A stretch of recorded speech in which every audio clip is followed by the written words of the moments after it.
أعوذ بالله من الشيطان الرجيم بسم الله الرحمن الرحيم وقالت لأخته قصيه فبصرت به عن جنوب وهم لا يشعرون۔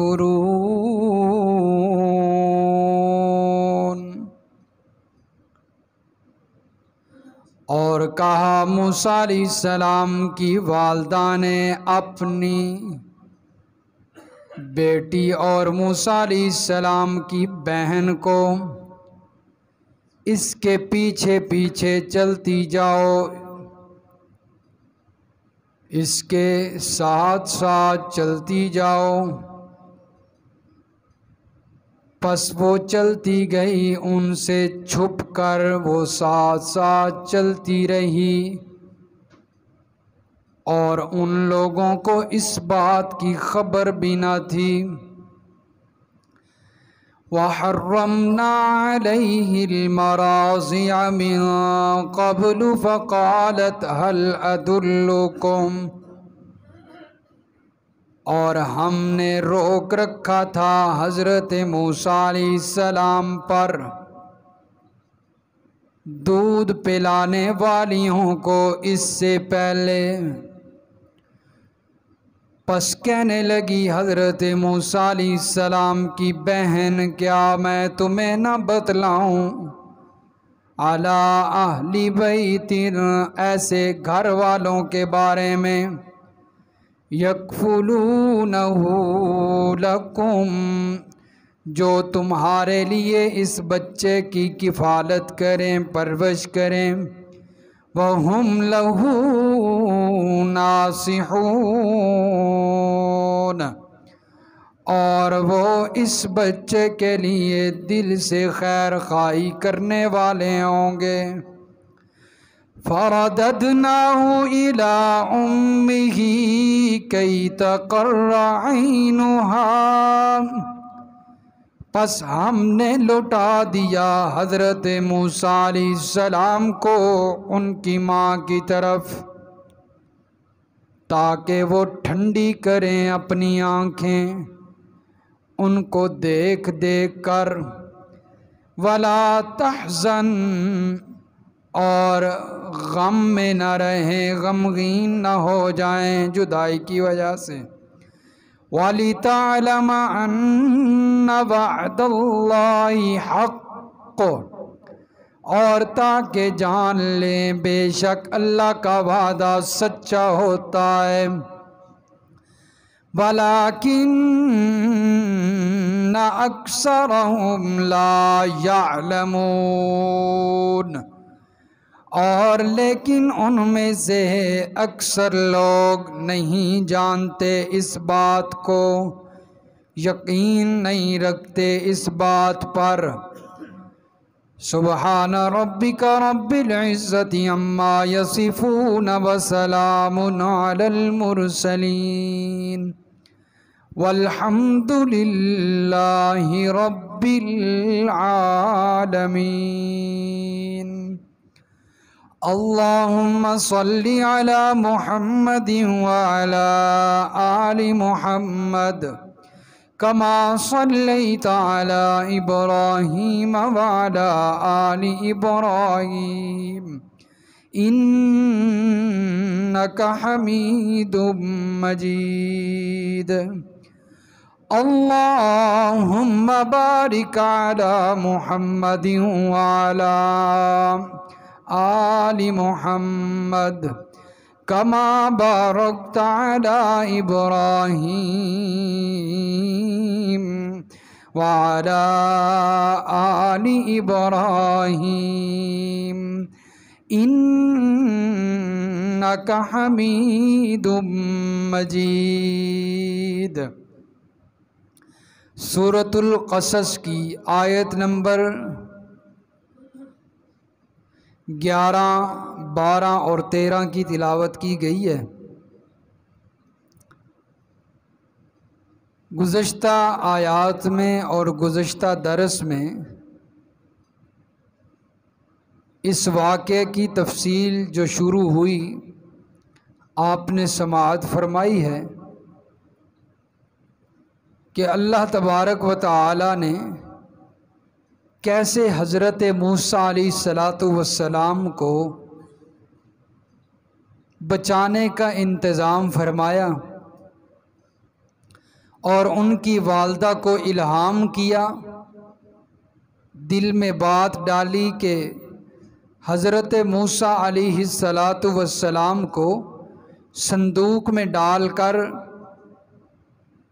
دریا کی موجوں کے حوالے کر دو، پھر میں خود اپنے موسیٰ کو سنبھال لوں گا۔ چنانچہ حضرت موسیٰ علیہ السلام کی والدہ نے اللہ تعالیٰ کے حکم پر اپنے بیٹے کو دریا میں ڈال دیا، لیکن پھر بھی ماں کی ممتا ہے، بے قرار ہوتی ہے حضرت موسیٰ علیہ السلام کی والدہ۔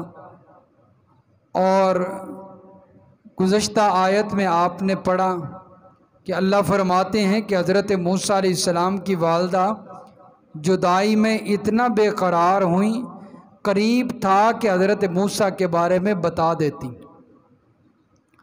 لیکن ہم نے ان کے دل پر ایسی گرہ لگائی، ایسا ان کو ثابت قدم کیا، ان کے دل میں صبر ڈالا کہ وہ صبر کر کے بیٹھ گئیں، اور ہم نے ان سے وعدہ کیا کہ آپ پریشان نہ ہوں، ہم آپ کے بیٹے کو دوبارہ آپ ہی کی طرف لوٹائیں گے۔ لیکن ماں ہے، ماں کی ممتا پھر بھی کہاں سکون سے بیٹھے۔ اپنی بیٹی کو کہا کہ تم جاؤ، صندوق کے ساتھ ساتھ تم بھی چلتی رہو، جہاں جہاں صندوق جاتا ہے تم بھی ساتھ ساتھ وہاں جاؤ، تاکہ حضرت موسیٰ علیہ السلام کی خبر ہمیں رہے کہ واقعی یہ فرعون کے دربار میں پہنچ گئے ہیں یا نہیں پہنچے۔ تو قرآن مجید نے اسی بات کا تذکرہ فرمایا ہے، وَقَالَتْ لِأُخْتِهِ قُصِّي، کہا حضرت موسیٰ علیہ السلام کی بہن کو والدہ نے کہ قُصِّي ہی، اس کے پیچھے پیچھے چلو۔ قُصِّي کا مطلب ہوتا ہے کسی چیز کے نشانات اور کسی چیز کے قدموں پر چلنا، یعنی کوئی بندہ چل کر گیا ہو اور دوسرا بندہ آ کر انہی کے قدموں پر دوبارہ چلنے لگے، اسے کیا کہتے ہیں؟ قُصِّي۔ جیسا کہ قرآن مجید نے ایک اور مقام پہ بھی اس کا تذکرہ فرمایا ہے۔ سورت بنی اسرائیل نکالیں جی، سورت بنی اسرائیل، سورت الکہف، سورت الکہف ہے جی، اور صفحہ نمبر 363، صفحہ نمبر 363، سورت الکہف کی آیت نمبر 64۔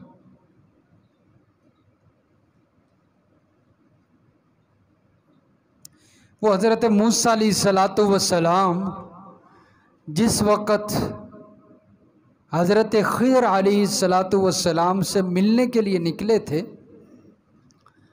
اور ساتھ سامان سفر جو ہے کھانے کا انتظام کر کے وہ مچھلی جو ہے وہ اپنے ساتھ لی ہوئی ہے، سفر شروع ہے، ساتھ خادم بھی ہے یوشع بن نون جو بعد میں نبی بنے، تو یہ بھی ساتھ ہیں۔ تو حضرت موسیٰ علیہ السلام ایک جگہ پہ جب سفر کرتے کرتے تھک گئے تو آرام کے لیے لیٹ گئے، آنکھ لگ گئی، چنانچہ موسیٰ علیہ السلام کے پاس جو مچھلی تھی انہوں نے وہ ناشتے کے لیے رکھی ہوئی کھانے کے لیے بھون کے، تو وہ مچھلی دوبارہ اللہ کے حکم سے زندہ ہوئی اور واپس پلٹی اور دریا میں چلی گئی راستہ بناتے بناتے۔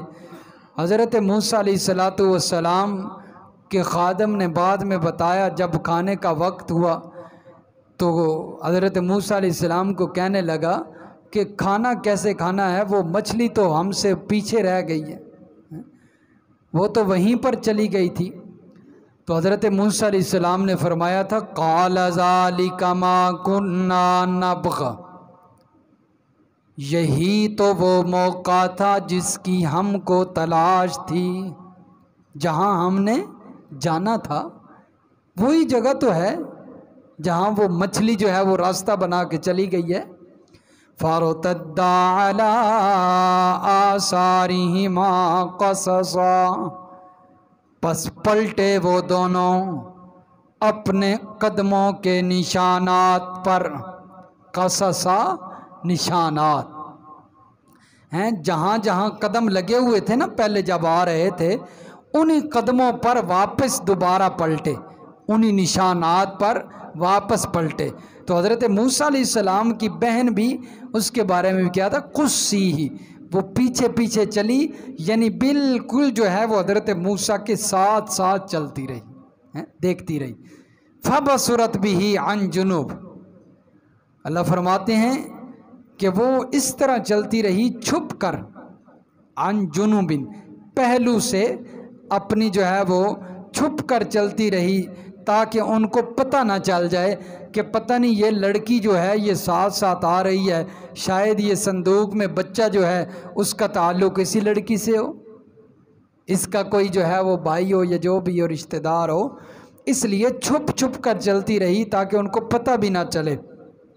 جنوب جو ہے نا، جنوب اس کا مطلب ہوتا ہے، ایک تو مطلب ہوتا ہے اس کا پہلو، کنارہ، اور ایک مطلب اس کا ہوتا ہے دوری، یعنی وہ حضرت موسیٰ کے ساتھ ساتھ چل رہی تھی لیکن تھی دور، ان سے دور تھی، ساتھ ساتھ جو ہے وہ ملے ہوئے نہیں تھے، دور جو ہے وہ ہٹ کر چل رہی تھی۔ اسی سے وہ لفظ جنابت بھی آتا ہے۔ کون سا لفظ؟ جنابت، کیونکہ جنابت کے اندر بھی انسان طہارت سے دور ہو جاتا ہے اور فرشتے اس سے نفرت کرتے ہیں۔ اس لیے انسان جو شادی شدہ ہوتے ہیں، جب وہ ہم بستری کر لیں اپنی گھر والی سے، اپنی بیوی سے، تو ان کو چاہیے کہ جلد از جلد غسل کر لیں۔ تو اسی لیے جو ہم بستری کا بہترین وقت بتایا گیا ہے وہ ہے رات کا پچھلا پہر، رات کا پچھلا پہر جو ہوتا ہے، یعنی آخری رات کا جو حصہ ہے، اس وقت جسے طلب ہو، حاجت ہو، وہ مل کر فوراً نہا لے، اتنے میں صبح کا نماز کا وقت بھی ہو جاتا ہے، تو زیادہ دیر جو ہے وہ حالت جنابت میں نہیں رہے گا، کیونکہ حالت جنابت وہ ایسی حالت ہے جس سے فرشتے نفرت کرتے ہیں، فرشتے دور رہتے ہیں انسان سے۔ اور ویسی طبی اعتبار سے بھی یہ وقت بہترین وقت ہے۔ سب سے بڑے حکیم تو امام الانبیاء ہیں نا، آج جو حکیم ہیں وہ بھی وہی جو ہے وہ اپنی حکمت کے اندر وہی چیزیں بیان کر رہے ہیں جو آج سے 1500 سال پہلے نبی علیہ السلام نے بیان کر دی تھی۔ تو طبی اعتبار سے حکماء بھی کہتے ہیں کہ یہ وقت بہترین وقت ہے، کیونکہ اس وقت انسان کی غذا ہضم ہو چکی ہوتی ہے۔ تو بہرحال جنابت بھی اسی سے ہے، جنوب سے۔ جنوب کا مطلب یعنی دوری، دور ہٹ کر چل رہی تھی۔ فرمایا کہ وَهُمْ لَا يَشْعُرُونَ، اس لیے دور ہٹ کر چل رہی تھی تاکہ ان لوگوں کو اس بات کا پتہ نہ چلے کہ یہ ان کی بہن ہے۔ وَحَرَّمْنَا عَلَيْهِ الْمَرَاضِعَ مِنْ قَبْلُ، چنانچہ حضرت موسیٰ علیہ السلام دربار میں پہنچ گئے، فرعون کے محل میں پہنچ گئے، جس کا تذکرہ آگے کیا ہوا اس کا تذکرہ آپ نے کل پڑھا ہے، کل سنا ہے کہ جس وقت پہنچے تو فرعون نے اس کی جو چھٹی حص تھی وہ کہہ رہی تھی کہ اس بچے کو بھی قتل کیا جائے، یہی ہمارے لیے نقصان دہ ثابت ہو سکتا ہے۔ لیکن حضرت آسیہ رضی اللہ تعالی عنہ جو فرعون کی بیوی تھیں، وہ کہہ رہی تھیں کہ اس بچے کو قتل نہیں کرتے، یہ بچہ ہمارے لیے فائدہ مند ثابت ہوگا اور ہم اسے اپنا بیٹا بنا لیں گے۔ اس لیے اسے چھوڑ دو، اتنا خوبصورت بچہ ہے۔ اور قرآن نے کہا وَأَلْقَيْتُ عَلَيْكَ مَحَبَّةً مِّنِّي، حضرت موسیٰ علیہ السلام پر اللہ احسان جتلا رہے ہیں، موسیٰ ہم نے تیرے اندر ایسی محبت ڈال دی تھی، ایسا اثر رکھ دیا تھا کہ جو دیکھتا تھا وہ تیرے اوپر فدا ہو جاتا تھا، تیرا دیوانہ بن جاتا تھا۔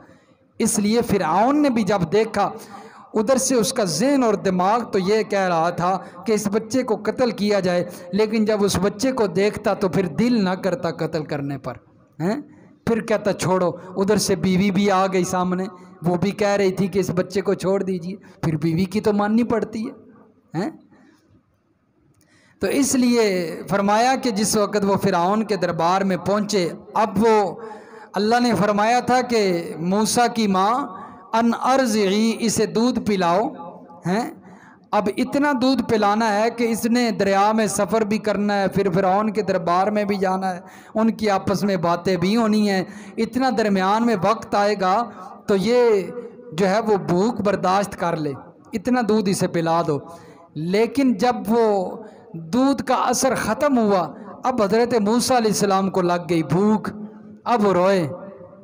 اب ان کا رونا جو ہے وہ ان سے برداشت نہ ہو، نہ فرعون سے برداشت ہوتا ہے، نہ حضرت آسیہ سے برداشت ہوتا ہے۔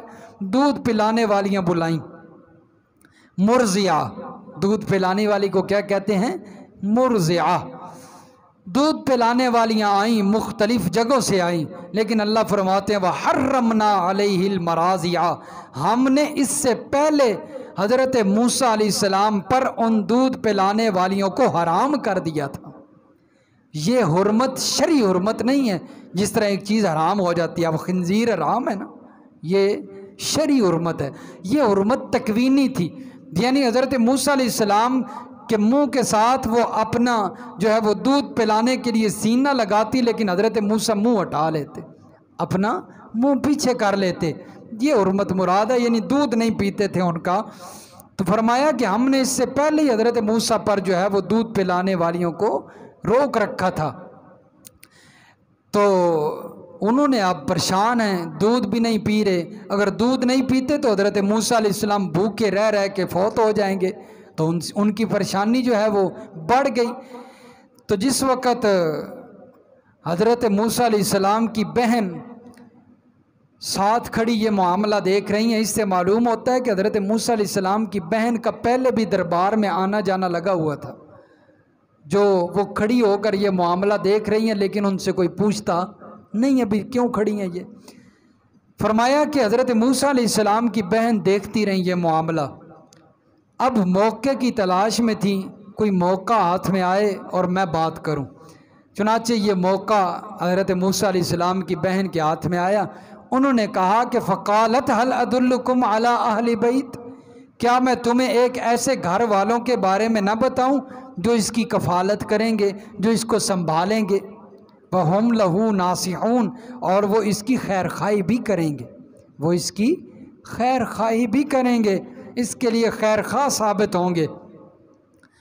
تو اس وقت فرعون نے کہا ٹھیک ہے جلدی کرو، ہمیں تو ایسی عورت چاہیے، ایسے گھر والے چاہیے۔ چنانچہ حضرت موسیٰ علیہ السلام کی والدہ کو بلایا گیا، وہ بہن گئیں اور بلوا کر لائیں۔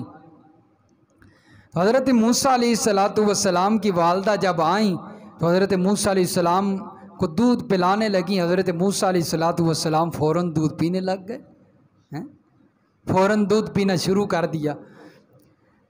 تو حضرت موسیٰ علیہ السلام کی والدہ نے جب دودھ پلایا، اب فرعون نے کہا کہ تم نے یہیں رہنا ہے اور اس بچے کو دودھ پلانا ہے، کیونکہ تمہارے سوا یا کسی اور کا دودھ نہیں پیتا۔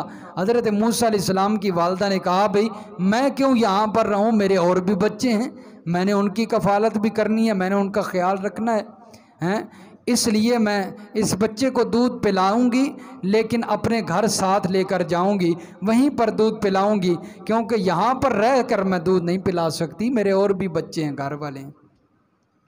چنانچہ فرعون نے اجازت دے دی، ٹھیک ہے اسے بچے کو ساتھ لے جاؤ، اسے دودھ پلاتی رہو، اور کبھی کبھی اس کو ہمارے پاس لے آنا ملوانے کے لیے، تاکہ ہم اسے مل لیں، اسے پیار کر لیں۔ چنانچہ حضرت موسیٰ علیہ السلام کی والدہ اپنے بچے کو دودھ بھی پلاتی رہیں، اور پھر حضرت موسیٰ علیہ السلام کی والدہ کے لیے فرعون نے اجرت بھی مقرر کر دی تھی، اس کام پر اجرت بھی مقرر کر دی تھی۔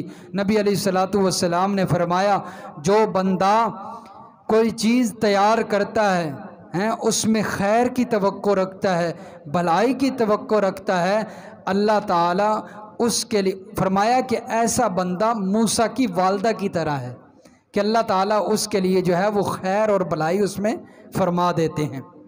اب دیکھیں حضرت موسیٰ علیہ السلام کی والدہ اپنے بچے کو دودھ پلا رہی ہیں، کسی اور کا بچہ نہیں ہے۔ اجرت تو مقرر ہوتی ہے کسی اور بچے کی کفالت کی جائے، اپنے بچے کی کفالت کر رہی ہیں، اپنے بچے کو دودھ پلا رہی ہیں، لیکن ساتھ اس پر اجرت بھی لے رہی ہیں۔ یہ اللہ تعالیٰ نے ان کے لیے خیر رکھ دی۔ اس لیے کوئی بھی کام کیا جائے، کوئی تجارت کی جائے، کاروبار کیا جائے، لیکن اس میں نیکی کا جو ہے وہ ذہن اور نیت ہو کہ بھئی ہم تجارت تو کر رہے ہیں لیکن اچھے طریقے سے کریں، اگلے کے ساتھ بھلائی کے نظریے سے کریں، تو اللہ تعالیٰ اسی کے اندر کیا رکھ دیتے ہیں؟ خیر رکھ دیتے ہیں، بھلائی رکھ دیتے ہیں، اس کے اندر اللہ تعالیٰ فائدہ ہی فائدہ رکھ دیتے ہیں۔ جیسا کہ نبی علیہ السلام نے فرمایا 3 بندے تیر کے ساتھ تعلق رکھنے والے وہ بخشے جائیں گے، 3 بندے تیر کے ساتھ تعلق رکھنے والے بخشے جائیں گے، ایک تیر بنانے والا اور ایک تیر پکڑانے والا اور ایک تیر پھینکنے والا، تینوں کی اللہ تعالیٰ بخشش فرمائیں گے۔ اب دیکھیں تیر بنانے والا وہ بھی بنانے کے بعد اجرت تو لے گا، لیکن وہ اس نظریے سے بنا رہا ہے کہ اس تیر کے ذریعے اللہ تعالیٰ کے دشمنوں کو مارا جائے گا، جہاد کے اندر یہ تیر استعمال ہوں گے۔ اب تیر بنانے والا اجرت تو لے رہا ہے لیکن اس پر اللہ تعالیٰ اسے اجر و ثواب بھی عطا کر رہے ہیں۔ فرمایا دوسرے بخشش بھی ہو رہی ہے۔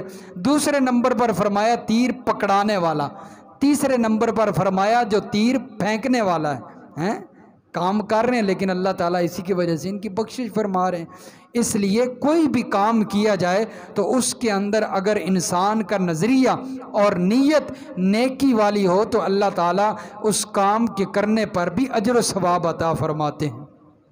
چنانچہ حضرت موسیٰ علیہ السلام کی والدہ اپنے بچے کے ساتھ دوبارہ مل گئیں اور اللہ فرماتے ہیں فَرَدَدْنَاهُ إِلَىٰ أُمِّهِ كَيْ تَقَرَّ عَيْنُهَا، ہم نے حضرت موسیٰ کو ان کی ماں کی طرف لوٹا دیا تاکہ وہ اپنی آنکھیں ٹھنڈی کر سکیں، اپنی آنکھیں ٹھنڈی کر سکیں، اور فرمایا وَلَا تَحْزَنْ، تاکہ غمگین نہ رہیں، کیونکہ حضرت موسیٰ علیہ السلام کی جدائی کی وجہ سے ان کی والدہ بڑی مغموم ہو گئی تھیں، غمگین تھیں۔ وَلِتَعْلَمَ أَنَّ وَعْدَ اللَّهِ حَقٌّ، اللہ فرماتے ہیں یہ ہم نے کیوں کیا، اس کی ایک وجہ یہ بھی ہے تاکہ حضرت موسیٰ علیہ السلام کی والدہ بھی جان لیں اور ہر قرآن پڑھنے والا یہ جان لے، حضرت موسیٰ علیہ السلام کا واقعہ پڑھنے والا، کہ اللہ کا وعدہ سچا ہوتا ہے، اللہ کا وعدہ سچا ہوتا ہے۔ اللہ نے فرمایا تھا اِنَّا رَادُّهُ إِلَيْكِ، حضرت موسیٰ کی والدہ کو کہا تھا کہ ہم آپ کے بچے کو آپ کی طرف واپس لوٹائیں گے، یہ اللہ کا وعدہ تھا، اور پھر اللہ نے وعدہ پورا فرمایا، کیونکہ اللہ کا وعدہ کیا ہوتا ہے؟ سچ ہوتا ہے، لیکن اکثر لوگ جانتے نہیں ہیں، اکثر لوگوں کو پتہ نہیں ہوتا۔ اب اللہ کا وعدہ ہے کہ یمحق اللہ الربا ویربی الصدقات، صدقہ دو، مال کے اندر جو اللہ نے مال دیا ہے اس میں سے خرچ کرو، صدقہ کرو، اللہ مال کو کیا کر دے گا؟ بڑھا دے گا۔ لیکن یہ اللہ کا وعدہ تو ہے لیکن اکثر لوگ جانتے نہیں ہیں، اس لیے تو صدقہ کرتے وقت گھبراتے ہیں نا، پیسے تھوڑے ہو جائیں گے، مال تھوڑا ہو جائے گا۔ دوسری طرف اللہ نے فرما دیا ہے کہ یمحق اللہ الربا، سود جو ہے وہ مال کو گھٹاتا ہے، کم کرتا ہے۔ یہ اللہ کا وعدہ ہے کہ اگر سود لوگے تو ہم مال کم کر دیں گے، لیکن اس کے اندر پھر بھی انسان بڑھ چڑھ کر حصہ لیتا ہے، سودی کاروبار کرتا ہے، سودی معاملات کرتا ہے۔ یہ اللہ کا وعدہ ہے لیکن اکثر لوگ جانتے نہیں ہیں۔ اسی طرح فرمایا کہ کئی ایسے کام ہیں جس کے اندر اللہ تعالیٰ نے وعدہ کر رکھا ہے، پھر بھی انسان جو ہے اس وعدے پر یقین نہیں کرتا، اس وعدے پر دھیان نہیں دیتا۔ اب اللہ کا وعدہ ہے کہ کوئی بھی انسان ہے، اس کا رزق جو اللہ نے لکھ دیا ہے وہ اس کا رزق اسے مل کر رہے گا، لیکن پھر بھی انسان رزق کے پیچھے بھاگتا ہے، ویزا لگواتا ہے، باہر جاتا ہے، اپنوں سے دور ہوتا ہے، اتنی جو ہے وہ تکالیف اٹھاتا ہے، کس کے لیے جی؟ رزق کے لیے۔ لیکن اللہ نے رزق تو لکھا ہوا ہے، جو انسان کو ملنا ہے وہ پاکستان میں بھی مل جائے گا، اتنی تکلیف اٹھانے کی ضرورت نہیں ہے۔ یہ فرمایا کہ اکثر لوگ میرے کیے ہوئے وعدے پر یقین نہیں رکھتے۔ اللہ کا وعدہ تو سچا وعدہ ہے، انک لا تخلف المیعاد، اللہ تعالیٰ اپنے وعدے کی خلاف ورزی نہیں کرتے، لیکن پھر بھی اکثر لوگ اس پر یقین نہیں کرتے ہیں۔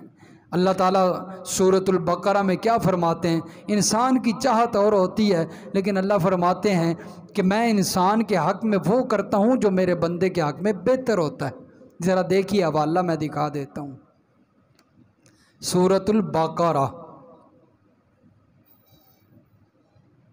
انسان چاہ رہا ہوتا ہے او کاش میرا ویزا لگتا، میں باہر چلا جاتا ہیں، وہاں سے پیسے کما کے آتا، لیکن کوئی نہ کوئی رکاوٹ آ جاتی ہے، کبھی میڈیکل کے اندر رکاوٹ آ گئی، کبھی کاغذات میں رکاوٹ آ گئی۔ تو اللہ فرماتے ہیں انسان کی چاہت کچھ اور ہوتی ہے لیکن ہوتا کچھ اور ہے، اس کی وجہ کیا ہے؟ جی صفحہ نمبر 42، صفحہ نمبر 42 اور سورۃ البقرہ کی آیت نمبر 216۔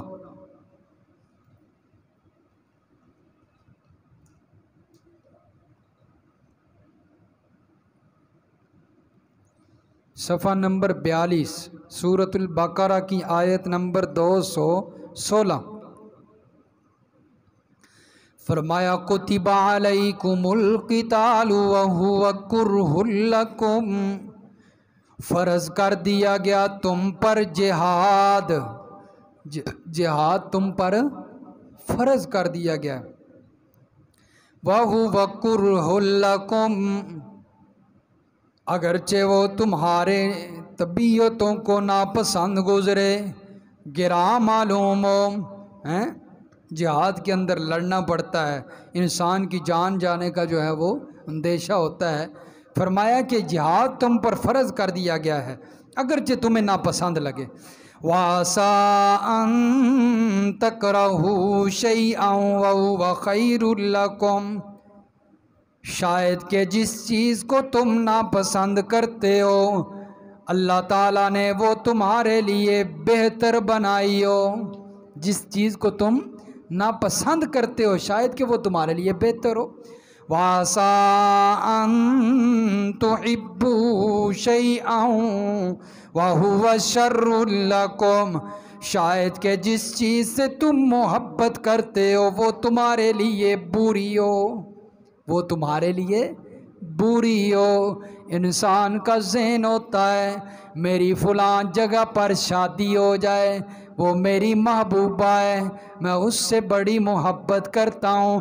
اللہ فرماتے ہیں لیکن تیری شادی وہاں پر نہیں ہوتی، تیرا رشتہ وہاں پر نہیں ہوتا، کہیں اور ہو جاتا ہے۔ تو چاہتا تھا کہ میرا رشتہ محبوبہ کے ساتھ ہی ہو، تو اس سے محبت کرتا تھا۔ اللہ فرماتے ہیں میں نے وہاں پر نہیں ہونے دیا، کہیں اور ہو گیا ہے، کیونکہ مجھے پتا تھا تیرے حق میں یہاں پر بہتر نہیں ہے جہاں تو چاہتا ہے، جہاں تو چاہتا ہے۔ یہی وہ بات ہے۔ فرمایا بسا اوقات کسی چیز کو تم ناپسند کرتے ہو حالانکہ وہ تمہارے لیے بہتر ہوتی ہے، کسی چیز سے تم محبت کرتے ہو حالانکہ وہ تمہارے لیے بری ہوتی ہے۔ تو کئی ایسے معاملات دنیا میں انسان کے ساتھ پیش آتے ہیں، کاروبار میں، معاملات میں، گھریلو معاملات، معاشرتی، ہر طرح کے معاملات میں یہ چیزیں پیش آتی رہتی ہیں۔ تو انسان کے ذہن میں یہ قرآن کی آیت ضرور ہونی چاہیے کہ اللہ تعالیٰ نے جب فرما دیا ہے کہ ایک چیز انسان جسے چاہتا ہے کہ وہ ہو جائے لیکن وہ نہیں ہوتی، تو اللہ تعالیٰ نے کیوں نہیں ہونے دی؟ کیونکہ وہ اس کے حق میں بہتر نہیں تھی، وہ اس کے حق میں بہتر نہیں تھی، اس لیے اللہ نے نہیں ہونے دی۔ کیونکہ اللہ فرماتے ہیں واللہ یعلم وانتم لا تعلمون، اللہ جانتے ہیں تم نہیں جانتے۔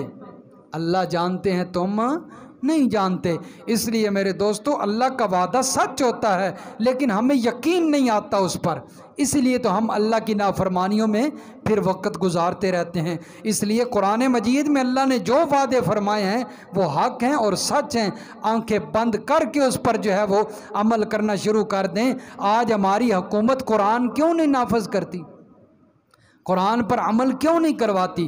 اس لیے کہ اسے یقین نہیں ہے۔